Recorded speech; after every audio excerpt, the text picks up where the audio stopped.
మహారాజు మనల్ని అవమానించి పార్టీ నుండి పంపించేశారు. కానీ నీకు కాస్తైనా బాధగా లేదా?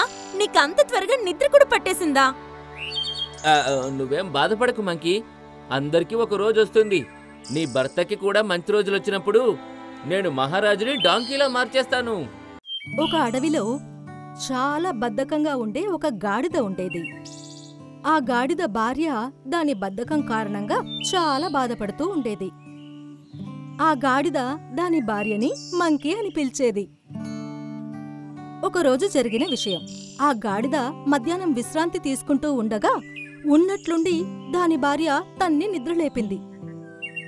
ఎన్నిసార్లు చెప్పాలి మంకీ, నేను నిద్రపోతుంటే లేపకు అని? నేను ఎంత మంచి మంచి కలలు కంటున్నాను.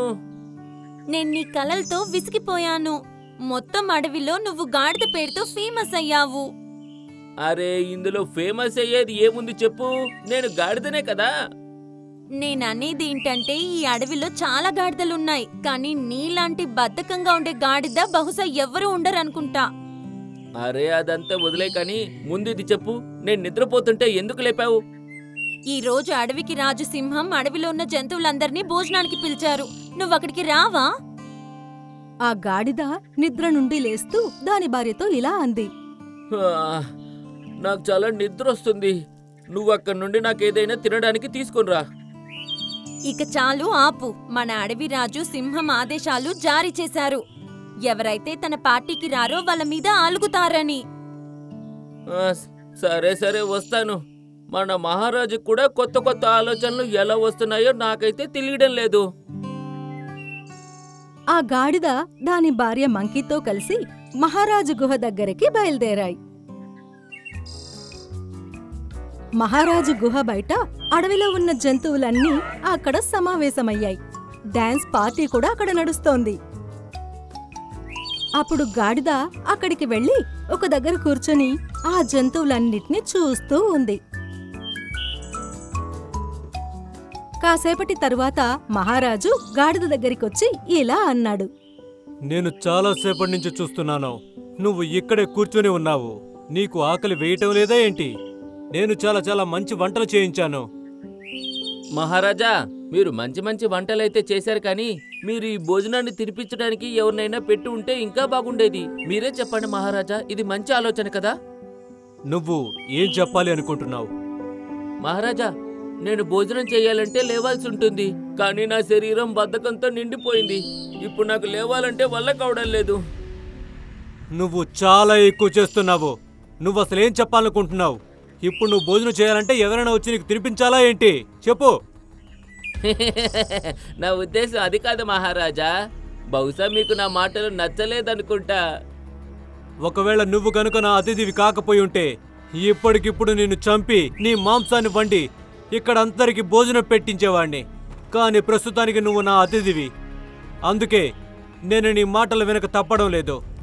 ఎందుకంటే నేను అతిథులకి చాలా గౌరవం ఇస్తాను. మంకీ, ఓ మంకీ, ఇలా రా. కాని ఇక్కడ మహారాజుకి తెలీదు ఆ గాడిద దాని భార్యని మంకీ అని పిలుస్తూ ఉంటుందని. మహారాజు పిలుపు విన్న వెంటనే ఆ గాడిద భార్య పరిగెడుతూ అక్కడికొచ్చింది. చెప్పండి మహారాజా, మీరు నన్ను పిలిచారా? నేను పిలిచింది మంకీని కదా, మరి నువ్వెందుకొచ్చావు ఇక్కడికి? ఎందుకంటే నా పేరు కూడా మంకీ కాబట్టి మహారాజా. నా భర్త నన్ను మంకీ అని పిలుస్తారు కాబట్టి. ఏంటి, తను నిన్ను మంకీ అని పిలుస్తాడా? అడవిలో ఉన్న జంతువులు అందరికీ తెలుసు మంకీ అంటే కోతి నాకు చాలా ముఖ్యమైన శిష్యుడు అని. అయినా కానీ తను నిన్ను మంకీ అని ఎలా పిలుస్తాడు? ఇంతకీ అసలు ఇక్కడ ఏం జరుగుతుంది? మీ ఇద్దరు కూడా ఇప్పుడే ఇక్కడి నుంచి వెళ్ళిపోండి. అది కూడా నేను మిమ్మల్ని చంపక ముందే. వెళ్ళిపోండి ఇక్కడి నుంచి. మహారాజు గాడిద ఇంకా దాని భార్యని అవమానించి పార్టీ నుండి పంపించేశాడు. అవి రెండూ బాధపడుతూ నేరుగా వాటింటికి వెళ్ళిపోయాయి. వెళ్లిన వెంటనే గాడిద మళ్లీ పడుకొని నిద్రపోతోంది. మహారాజు మనల్ని అవమానించి పార్టీ నుండి పంపించేశారు, కానీ నీకు కాస్తైనా బాధగా లేదా? నీకంత త్వరగా నిద్ర కూడా పట్టేసిందా? నువ్వేం బాధపడకు మంకీ, అందరికీ ఒక రోజు వస్తుంది. నీ భర్తకి కూడా మంచి రోజులు వచ్చినప్పుడు నేను మహారాజుని డాంకీలా మార్చేస్తాను. నాకెందుకో నువ్వు మరీ ఎక్కువగా కళ్ళలు కంటూ నీ సమయాన్నంతా వృధా చేసుకుంటున్నావనిపిస్తుంది. మంకీ, నీకు తెలుసు కదా నేను ప్రతిరోజు బద్ధకంగా ఉంటానని. కానీ కలలు కడడంలో మాత్రం నేను అస్సలు బద్ధకం చూపించను. ఇలా అంటూ ఆ గాడిద ఎంత చెప్పినా వినకుండా మళ్ళీ నిద్రపోతోంది.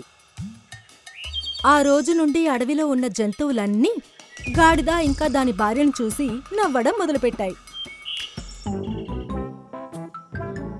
ఆ రోజు మహారాజు నిన్నెంతలా అవమానించి తన పార్టీలో నుండి నిన్ను బయటికి పంపించారు. కానీ నువ్వేమో సిగ్గు లేకుండా అడవిలో తిరుగుతున్నావు. ఇంకా చాలు, ఎక్కువగా మాట్లాడుతున్నావు నువ్వు. నేను బద్దకొస్తున్న అయ్యుండొచ్చు, కానీ దాని అర్థం నువ్వు నోటికి ఎంతొస్తే అంత మాట్లాడొచ్చని కాదు. ఏం చేస్తావు నువ్వు? ఎక్కువ మాట్లాడావంటే నీ గురించి అడవి రాజుకి కంప్లైంట్ చేస్తాను. కంప్లైంట్ చెయ్యకముందే ఒకసారి నువ్వు బాగా ఆలోచించుకో. ఎప్పుడైతే నేను ఈ అడవికి రాజునవుతానో ఆ రోజు నేను నీ సంగతి చెప్తాను. గాడిద మాట విని పిచ్చుక తమాషా చేస్తూ గట్టి గట్టిగా నవ్వడం మొదలుపెట్టింది. అలాగే ఎగురుకుంటూ అక్కడి నుండి వెళ్ళిపోయింది. ఆ పిచ్చుక జోక్ చేయడంతో గాడిదకి చెప్పలేనంత కోపం వచ్చింది. అది కోపంతో వెళ్లి అక్కడే ఉన్న ఒక చెట్టు కింద నించుంది. ఇంతలోనే గాడిద అక్కడ ఒక సాధువు నేలపైన పడుకుని లేవడానికి ప్రయత్నించడం చూసింది. అప్పుడు ఆ గాడిద చాలా కోపంతో ఆ సాధువు వీపుని కాళ్లతో తన్నింది. కాళ్లతో తన్నగానే సాధువు లేచి నించున్నాడు. నీకు తెలుసా నేనొక మాయావి సాధువునని? కాని నువ్వు చాలా పెద్ద తమాషా చేశావు. ఆ? అదెలా సాధ్యమయ్యింది? నువ్వు నా భాషలో ఎలా మాట్లాడుతున్నావు? మనుషులు జంతువుల భాషలో మాట్లాడరు కదా. నేను ఇప్పుడే నీతో చెప్పాను కదా, నేను ఒక మాయావి సాధువునని. నా నడువు చాలా దారుణంగా పట్టేసింది. నువ్వు కాళ్లతో కొట్టడం వల్ల నా నడువు బాగైపోయింది. దానికి బదులుగా నేను నీకు ఏమివ్వాలి చెప్పు? నేను నీకే సహాయం చేయాలి? అప్పుడు గాడిద చాలా దీర్ఘంగా ఆలోచిస్తూ సాధువుతో ఇలా అంది. నాకు ఈ అడవికి రాజు అవ్వాలనుంది. కాని అడవికి రాజు అంటే సింహమే కదా. నువ్వే అన్నావు కదా ఏం కావాలన్నా అడుగు అని. సరే, అలాగే. నేను నీ కోరికను తప్పకుండా తీరుస్తాను. కొద్ది రోజుల తర్వాత ఈ అడవి సింహం వేరే అడవికి తిరగడానికి వెళ్తున్నాడు. అప్పటి వరకు నిన్ను ఈ అడవికి రాజును చేస్తాను. ఇలా అని ఆ సాధువు అతని చెయ్యిని గాడిద ముందు చూపించాడు. అతని చేతి నుండి తెల్లని కాంతి బయటికొచ్చింది. అలా చూస్తూ చూస్తూ ఉండగానే ఆ గాడిద సింహంలా మారిపోయింది. అరే సాధువు గారు, నేను నిజంగానే సింహంలో మారిపోయాను. అవును, కాని కేవలం కొద్ది రోజులు మాత్రమే. గుర్తుపెట్టుకో, ఎప్పుడైతే ఈ అడవికి నిజమైన రాజు నీ ముందుకు వస్తాడో అప్పుడు నువ్వు నీ నిజ స్వరూపానికి వచ్చేస్తావు. అంత అవసరం రాదు సాధువు గారు. ఎందుకంటే తను నా ఎదురుగా వస్తే నేను తనని చంపేస్తాను. నువ్వలా ఏం చేయకూడదు. అవునా? కానీ ఎందుకని? కానీ నువ్వు చూడటానికి సింహంలా ఉండొచ్చు, కానీ నిజానికి నువ్వొక గాడిదివి కదా. ఇలా అంటూ ఆ బాబా అక్కడి నుండి మాయమైపోయాడు. ఆ గాడిద పరిగెడుతూ సింహం గుహ దగ్గరికి చేరుకుంది. అది జంతువులన్నిటినీ పిలిచి ఒక సభ పెట్టింది. నా అడవి వాసులారా, మీరు ఆలోచిస్తూ ఉండొచ్చు నేను మీ అందరినీ ఇక్కడికి ఎందుకు పిలిచానో అని. అవును మహారాజా. విషయం ఏంటంటే నేను ఎప్పటి నుండో వస్తున్న ఒక పద్ధతిని ఆపేద్దామనుకుంటున్నాను. ఏంటా పద్ధతి? ఎప్పటి నుండో అడవిలో ఒక పద్ధతి ఉంటూ ఉంది కదా. అడవికి కేవలం రాజు సింహమే అయ్యుండాలని, తనను అందరూ మహారాజు అని పిలవాలని. కానీ ఈ రోజు నుండి అందరూ అడవి రాజుని డాంకీ అని పిలుస్తారు. ఆ గాడిద మాటలు విని జంతువులన్నీ ఆశ్చర్యంతో దానివైపు చూడ్డం మొదలుపెట్టాయి. మీరు ఏం మాట్లాడుతున్నారు మహారాజా? అది అలా ఎలా కుదురుతుంది? ఎందుకు కుదరదు కోతి? నేను అడవికి రాజుని. నేను ఏమైనా చెయ్యగలను. చూడు కోతి, ఈ రోజు నుండి నువ్వు నా కోసం భోజనం తెచ్చే పనిలో ఉండు. మహారాజా, నేను మీకోసం భోజనం ఎలా తీసుకురాగలను? మీరే స్వయంగా వేటాడి తింటారు కదా. కానీ నేనేమో వేటాడలేను కదా. ఈ రోజు నుండి నేను కూడా నువ్వు తినేవే తింటాను. అలా అయితే మీ పనులు ఎవరు చూసుకుంటారు మహారాజా? నా పనులు ఈ రోజు నుండి అడవిలో ఉన్న పిచ్చుక చూసుకుంటుంది. నాకు చాలా నిద్ర వస్తుంది, కానీ గుహలో కాస్త వేడిగా ఉంది. ఈ రోజు నుండి పిచ్చుక నాకు విసరకర్రతో విసురుతుంది. కానీ మహారాజా, నేనొక సాధారణమైన పిచ్చుకని. నేను నా నోటితో విసనకర్రని ఎలా పట్టుకోగలను చెప్పండి? అదంతా నాకు తెలీదు. ఒకవేళ నువ్వు నా ఆజ్ఞని పాటించకపోతే నేను నిన్ను చంపేస్తాను. ఇంకా మీరందరూ ఇక్కడ నుండి వెళ్ళిపోవచ్చు. అడవిలో ఉన్న జంతువులన్నీ ఆశ్చర్యంతో వాటి వాటి ఇంటికి వెళ్ళిపోయాయి. ఆ రోజు నుండి గాడిద పిచ్చుకతో రోజంతా విశ్రామం లేకుండా విసనకర్రతో విసిరించుకునేది. అలాగే రోజంతా గుహలో గాఢమైన నిద్రపోయేది. ఒకరోజు పిచ్చుక ఏడుస్తూ కోతితో ఇలా అంది. నాకొక్కోసారి అనుమానం వస్తుంది, తను నిజంగా అడవికి రాజు సింహమేనా అని. కేవలం నీకు మాత్రమే కాదు పిచ్చుక, అడవిలో ఉన్న జంతువులందరికీ కూడా అదే అనుమానం ఉంది. ఎందుకంటే అడవిరాజు రోజంతా గుహలో నిద్రపోతుంటాడు. అంతేకాదు మాంసానికి బదులుగా పళ్ళు కూరగాయలు తింటున్నాడు. నిజం చెప్తున్నావు, అందరూ అడవిని వదిలేసి వెళ్ళిపోతున్నారు. ఒకవేళ ఇలాగే కొనసాగితే నేను కూడా ఈ అడవిని వదిలేసి వెళ్ళిపోతాను. అడవిలో ఉన్న జంతువులన్నీ గాడిదతో చాలా విసిగిపోయాయి. ఇంకా జంతువులన్నీ అడవిని వదిలేయాలని నిర్ణయం తీసుకున్నాయి. కొన్ని రోజుల తరువాత అడవికి అసలైన మహారాజు వచ్చాడు. మహారాజును చూసి తనకి ఎంతో నమ్మకమైన మిత్రుడు కోతి ఆశ్చర్యపోతూ ఇలా అంది. ఇదేంటి గాడిద మహారాజా, మీరు గుహలో పడుకుని ఉన్నారు కదా, మీరు ఇంత త్వరగా ఇక్కడికి ఎలా వచ్చేశారు? నువ్వు అసలు ఏం మాట్లాడుతున్నావు కోతి? నీకు ఎంత ధైర్యం ఉంటే నన్ను డాంకీ అని అంటావు? మహారాజా, మీరే అన్నారు కదా. కోతి జరిగిందంతా మహారాజుకు చెప్పేసింది. నాతో పద. తప్పకుండా తను ఒక మోసగాడే అయి ఉంటాడు. అడవికి అసలైన రాజు నేను. మహారాజు కోపంతో రగిలిపోతూ గుహ దగ్గరికి వెళ్ళాడు. మహారాజును చూసిన వెంటనే ఆ గాడిద తన అసలు రూపానికి వచ్చేసింది. ఓ, అది నువ్వా గాడిదా?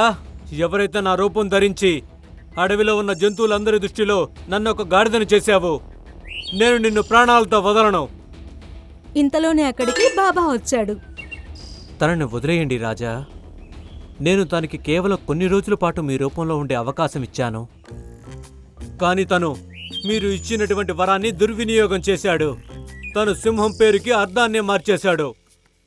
ఇంతలోనే అక్కడికి ఆ గాడిద భార్య కూడా వచ్చింది. తను తన భర్త గాడిదని చాలా రోజుల నుండి వెతుకుతోంది. ఈయనని క్షమించండి మహారాజా. సింహం రాజా, తను ఒక గాడిద. ఇంకా గాడిద తనకున్న తెలివితేటలే చూపిస్తాడు. నన్ను క్షమించండి, నేను గాడిదగానే బాగున్నాను. మహారాజుకి ఆ గాడిద పైన చాలా జాలి కలిగింది. మహారాజు ఆ 2 గాడిదల్ని వెంటనే వదిలేశాడు. బాబా అక్కడి నుండి మాయమైపోయాడు. ఆ రోజు తర్వాత గాడిద పూర్తిగా మారిపోయింది. నా ఈ శరీరం సింహం శరీరంలో మారిపోవాలి అని నేను చూడడానికి సింహంలో ఉండాలి. అలాగే, కానీ నువ్వొకటి గుర్తుపెట్టుకో, నీది కేవలం శరీరం, మొహం, గొంతు మాత్రమే సింహంలా ఉంటుంది, కానీ ఆత్మ మాత్రం నక్కలాగే ఉంటుంది. ఒక అడవిలో హ్యారీ అనే ఒక దుష్ట నక్క ఉండేది. అది చాలా చెడ్డది, ఇంకా జిత్తులు మారిది. అది రోజంతా ఏం పని చేసేది కాదు. కేవలం చెట్టు కింద పడుకుని ఎప్పుడూ అడవికి రాజవ్వాలని కలలు కంటూ ఉండేది. అది చేసే తిక్క తిక్క పనుల వల్ల అడవిలో ఉన్న జంతువులన్నీ ఇబ్బంది పడేవి. అడవి రాజైన విలియం సింహం కూడా తనకు ఎన్నోసార్లు వార్నింగ్ ఇచ్చింది. కానీ హ్యారీ నక్కేమో అవేవీ వినిపించుకునేది కాదు. హ్యారీ నక్క ప్రతిసారి వేరే జంతువులు వేటాడి తెచ్చుకున్న ఆహారాన్ని తీసుకుని వెళ్ళిపోయేది. ఇంకా తనకన్నా బలహీనమైన జంతువుల ఆహారం లాక్కుని వెళ్ళిపోయేది. ఒకరోజు ఏం జరిగిందంటే, హ్యారీ నక్క ఒక చెట్టు కింద విశ్రాంతి తీసుకుంటూ ఉంది. అడవిలో ఉన్న జంతువులన్నీ అందంగా రెడీ అయ్యి ఎక్కడికో వెళ్లడం హ్యారీ నక్క చూసింది. హ్యారీ నక్క ఆ జంతువులు వెళ్లడం బాగా గమనిస్తూ ఉంది. అదే సమయంలో అక్కడే చెట్టు మీద మింకీ పక్షి కూర్చొని తన ఫేస్ కి మేకప్ చేసుకుంటూ ఉంది. హ్యారీ నక్క మింకీ పక్షితో ఇలా అంది. ఈ రోజు అడవిలోని జంతువులన్నీ అంతగా రెడీ అయ్యి ఎక్కడికి వెళుతున్నాయి? మింకీ పక్షి హ్యారీ నక్క అడిగిన మాటలకి చిరాకు పడుతూ ఇలా అంది. ఎక్కడికి వెళ్తే నీకెందుకు, వాళ్ళెక్కడికైనా వెళ్ళని. హ్యారీ నక్క కుళ్ళుతో నవ్వుతూ ఇలా అంది. అరే, నువ్వు అనవసరంగా కోప్పడుతున్నావు. నేను ఈ అడవిలోని జంతువులే కదా, మరి నాకు తెలుసుకునే అధికారం లేదా చెప్పు? కానీ నాకు తెలుసు నువ్వు ఈ అడవి గురించి ఎంత ఆలోచిస్తావో. కుదిరితే నన్ను కూడా తినేస్తావు. అయినా అడిగావు కాబట్టి చెప్తున్నాను. ఈ రోజు అడవి రాజైన విలియం సింహం అందరికీ ఈ రోజు భోజనాలు పెడుతున్నారు. చాలా రుచికరమైన పిండి వంటలు కూడా చేశారు. వీళ్ళందరూ అక్కడికి వెళ్తున్నారు, నేను వెళ్తున్నాను. భోజనాలా? అయితే విశేషం ఏంటి? ఈ రోజు విలియం సింహం కొడుకు ఎడ్వర్డ్ ది బర్త్డే. మింకీ పక్షి మాట విని హ్యారీ చాలా కోపంతో ఇలా అంది. ఈ విలియం పులి చాలా పెద్ద తప్పు చేశాడు. అడవిలో ఉన్న జంతువులందరినీ ఇన్వైట్ చేశాడు, కానీ నన్ను ఎందుకు ఇన్వైట్ చేయలేదు? నేను ఈ అడవిలో జంతువుని కాదా? ముందు నువ్వు అంత అర్హత సంపాదించుకో. ఎవరైనా నీకు ఇన్విటేషన్ ఇచ్చేంత. అయినా నువ్వు అందరి ఆహారం లాక్కుంటావు. కానీ నీ మంచి కోరే చెప్తున్నాను, నువ్వు పొరపాటును కూడా అక్కడికి రాకు. నాకైతే ఈ రాజా విలియం పద్ధతులు అస్సలు నచ్చలేదు. ఎప్పుడైతే నేను ఈ అడవికి రాజునవుతానో అప్పుడు నేను ఈ అడవి నియమాలని చట్టాలని మార్చేస్తా. హ్యారీ నక్క మాట విని మింకీ పక్షి గట్టిగా నవ్వుతూ ఇలా అంది. పగటి కలలు కనడం మానేనక్క. నక్కలు ఎప్పుడు అడవికి రాజులు కాలేవు. అడవికి రాజు ఎప్పుడు సింహమే అవుతుంది. ఈ జన్మలో ఇంకెప్పుడు రాజువి కాలేవు. ఇంక నేను వెళ్తాను, చాలా ఆకలిగా ఉంది.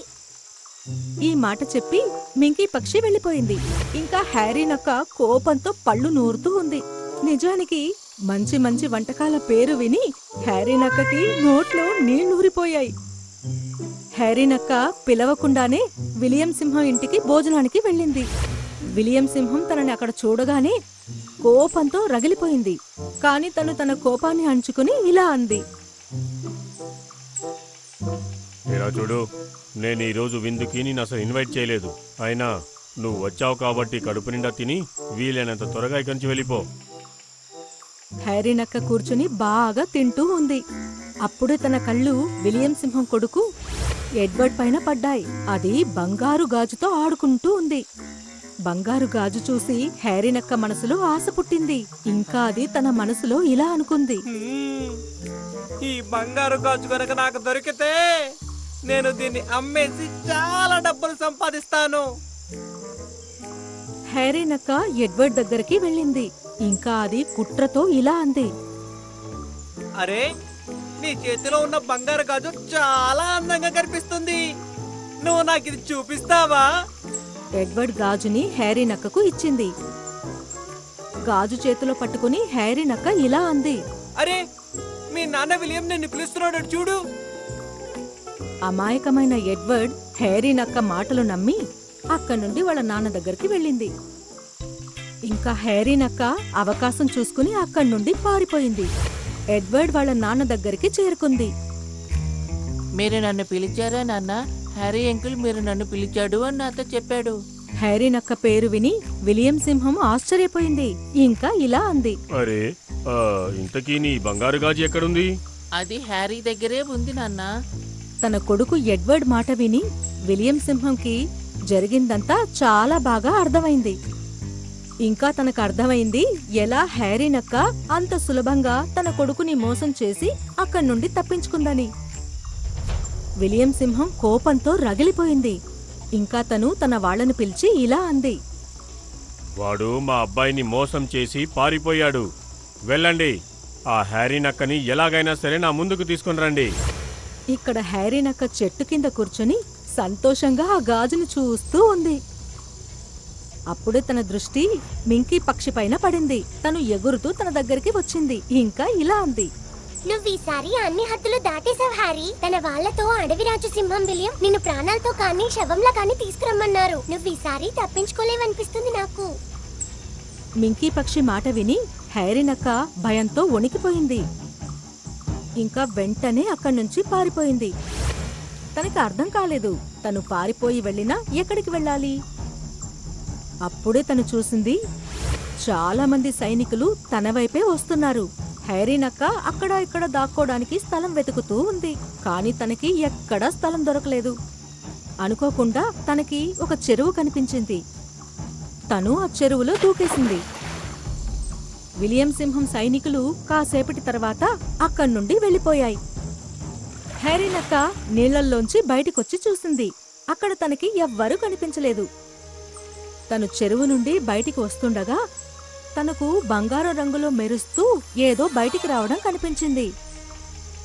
ఇంకా అందులోంచి ఒక దేవకన్య బయటికొచ్చింది. నేనొక శాపం కారణంగా ఎప్పటినుంచో ఈ చెరువులో ఉండిపోయాను. నాకున్న శాపం అప్పుడే పూర్తయ్యేది. ఎప్పుడైతే ఎవరైనా సోమరిపోతు జంతువు బంగారపు వస్తువుతో ఈ చెరువులో మునుగుతాడో. నీ వల్ల నేను శాప విమోచనం పొందాను.